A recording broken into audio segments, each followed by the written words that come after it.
Olá, sejam bem-vindos ao site refisdacrise.com.br. Vamos tratar nesta ocasião a respeito do artigo 9º da Portaria Conjunta número 15 de 1º de setembro de 2010, Portaria Conjunta da PGFN e da Receita Federal do Brasil, que traz normas interessantes no âmbito do refis da crise, do parcelamento especial da Lei 11.941 de 2009. Especificamente quanto ao artigo 9º da Portaria Conjunta número 15, ela na verdade altera o artigo 20 da Portaria Conjunta número 6 de 2009. Essa Portaria Conjunta número 6 é a que trata de normas gerais em torno do refis da crise, é o regulamento do refis da crise, Portaria Conjunta 6 de 2009. O artigo 20 dessa Portaria Conjunta 6 de 2009 foi alterada e queremos aqui pensar, destacar a seguinte novidade trazida agora então pela Portaria número 15 de 2010. O artigo 20, inciso 1, a linha B, repito, artigo 20, inciso 1, a linha B da Portaria Conjunta número 6 de 2009 está agora com a seguinte redação.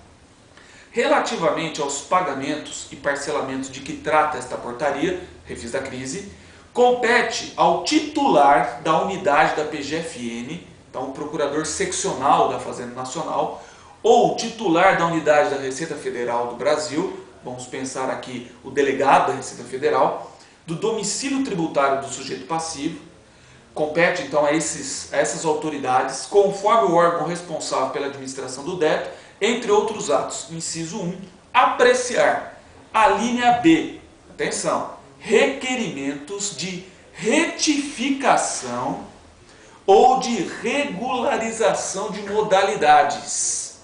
Vamos destacar agora, portanto, que ficou previsto neste artigo 21, inciso 1, a linha B, esse requerimento administrativo endereçado ao procurador seccional da Fazenda, ou ao delegado da Receita Federal, conforme o caso, dependendo da autoridade competente para tanto, a elaboração por parte do contribuinte de um requerimento de retificação de modalidades, ou seja, corrigir modalidades. O contribuinte que aderiu, por exemplo, que selecionou débitos da Receita Federal do Brasil não previdenciários, não parcelados anteriormente, que a gente comumente chama de débitos virgens, sem parcelamento anterior. Então, débitos virgens da Receita Federal não previdenciários. Só que ele errou. Na verdade, em vez de ser débitos não previdenciários, ele deveria ter colocado débitos previdenciários. Então, ele pode retificar essa modalidade pelo artigo 20, inciso 1, a linha B, sim, ele pode requerer essa retificação de modalidade. Da mesma forma agora, o contribuinte que na hora de selecionar os débitos, por equívoco, por erro mesmo, deixou de selecionar, por exemplo, débitos remanescentes do refis, Receita Federal do Brasil, não previdenciários. Ele esqueceu. Só que ele aderiu em outras modalidades. Ele pode agora incluir, retificar aquele requerimento, aquela adesão? Pode requerer. E vai fazer esse requerimento junto ao delegado da Receita Federal ou procurador seccional da Fazenda Nacional de sua jurisdição, conforme o caso. Então, pode. Isso está agora explícito na Portaria Conjunta número 6 de 2009, a partir da nova redação que lhe foi atribuída pelo artigo 9º da Portaria Conjunta número 15 de 2010. O problema, meus amigos, é o seguinte: a portaria ela foi muito modesta. A portaria ela deu um passo, mas não falou exatamente o que queria. Porque ela só fala do requerimento o requerimento de retificação de modalidades. Mas em quais situações que o procurador ou o delegado deverão aceitar isso? Não diz. Então pode haver, ficou totalmente a critério a cada uma dessas autoridades. procurador, dependendo da sua região, dependendo da cabeça do procurador, dependendo da cabeça do delegado, ele pode indeferir uma modalidade ou outra e motivar. Não pode porque ele errou. Eu não vejo isso como um erro absurdo, etc. Então não acaba dando brechas para essa insegurança jurídica. A portaria poderia, ou melhor, deveria ter sido mais clara. A não ser, é óbvio, que por esses dias esteja surgindo uma outra portaria conjunta ou uma instrução normativa, portaria específica de cada uma desses órgãos, retratando quando que vai poder retificar, quando não vai poder retificar. O entendimento nosso, que a gente vai defender isso, inclusive a gente se coloca à disposição na assessoria e consultoria do seu cliente ou da sua empresa para elaborar, para justificar, inclusive, esse requerimento de retificação de modalidades, é que como não houve nenhuma ressalva, eu vou até repetir aqui, cabe a essas autoridades apreciar requerimentos de retificação de modalidades.